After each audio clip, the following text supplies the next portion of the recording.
वापी को एक और बड़ी सौगात मिली है। करीब 22 करोड़ रुपए की लागत से तैयार हुए अत्याधुनिक कनू देसाई ऑडिटोरियम का लोकार्पण गुजरात के वित्त, ऊर्जा और पेट्रोकेमिकल्स मंत्री कनूभाई देसाई के हाथों किया गया। इस अवसर पर उद्योग जगत, प्रशासन और सामाजिक क्षेत्र की कई हस्तियां मौजूद रहीं। वापी इंडस्ट्रीज एसोसिएशन यानी वीआईए द्वारा निर्मित इस भव्य ऑडिटोरियम को मात्र 15 महीनों में तैयार किया गया है। करीब 22 करोड़ रुपए की लागत से बने इस प्रोजेक्ट में मेरिल ग्रुप के चेयरमैन अंजुम बिलखिया का महत्वपूर्ण योगदान रहा है।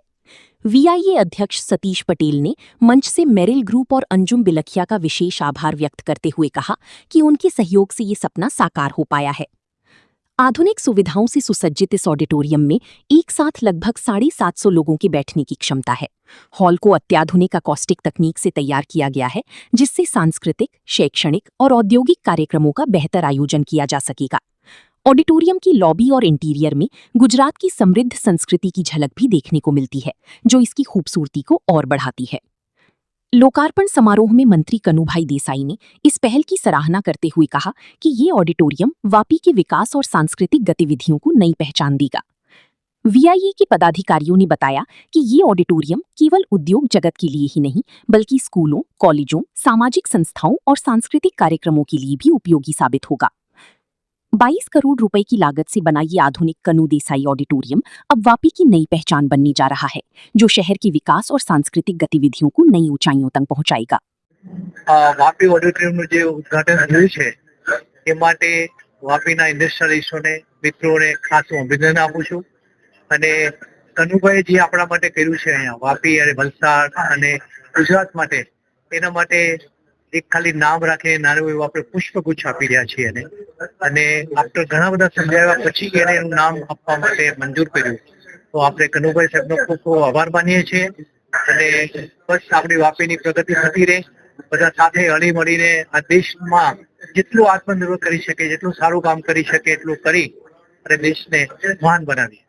કનુ દેસાઈ ઓડિટોરિયમનું આજે ઉદ્ઘાટન થયું. 760 સીટનું આ આખું ઓડિટોરિયમ છે અને 15 મહિનામાં ઓડિટોરિયમ પૂરું કરવામાં આવ્યું. આમાં મેરિલ ગ્રુપમાં અંજુભાઈ બિલખિયા પોતે પોતાના સી ફાળો પૂરેપૂરો આપેલો છે.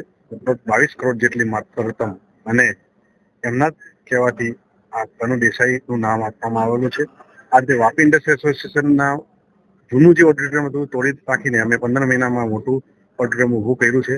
એમાં ખાસ કરીને અમારા એડવાઇઝરી બોર્ડ મેમ્બર યોગેશભાઈ, મિલનભાઈ અને અમારી આખી વીઆઈની ટીમ, એમને જે રીતે 15 મહિનામાં જે અથાગ પ્રયત્ન કરીને આ ઓડિટોરિયમ સરસ મજાનું વાપી માટે નજરાનું કહેવાય, જે લગભગ સુરત પછી સારામાં સારું ઓડિટોરિયમ બનાવવામાં આવેલું છે.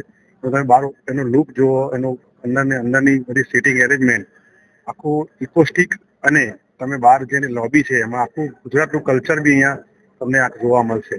આ રીતે એક સારામાં સારું ઓડિટોરિયમ, અને જે વાપીની જનતા માટે જે કહેવાય ને કે જે લોકો માટે વર્ષોથી રાહ જોઈ રહ્યા હતા કે કઈ વાપી માટે કંઈ સારું મળે, અને આપણા કનુભાઈ દેસાઈ તમે જાણીએ છીએ કે જે રીતે વાપીને વિકાસની ગતિ આગળ લઈ રહ્યા છે, તો એમનું નામ બી અમે જે રીતે વાપીને એમને આપેલું છે, તો વાપી ઇન્ડસ્ટ્રી એસોસિએશન અને અંજુભાઈ તરફથી એમનું નામ આપવામાં આવ્યું છે. એટલે કનુ દેસાઈ ઓડિટોરિયમ આજે જેનું તમે જોઈ રહ્યા છો, સરસ મજાનું લોકાર્પણ થયું છે. એમાં આપણે કપૂર ચાચા પદ્મશ્રી એમને બી ખાસ કરીને એમને ઉદઘાટન પ્રસંગમાં એમને બી સાથ આપ્યો. કલેક્ટર શ્રી, ડીએસપી સાહેબ અને દરેક વિભાગના દરેક આ બધા અમારા ઓફિસરો બી અહીંયા આવ્યા, અને અમારી આખી એડવાઇઝરી બોર્ડની ટીમ બી સાથે આવી, વીઆઈની ટીમ બી સાથે રહી.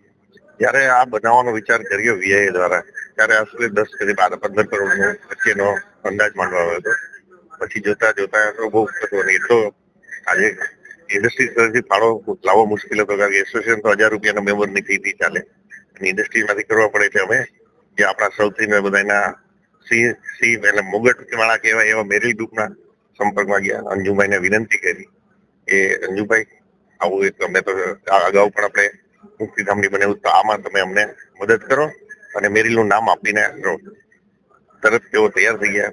પછી સાથે મેરિલ ના કોઈ પણ ફેમિલીને બિલખિયા ગ્રુપનું નામ કનુભાઈનું આપવાનું.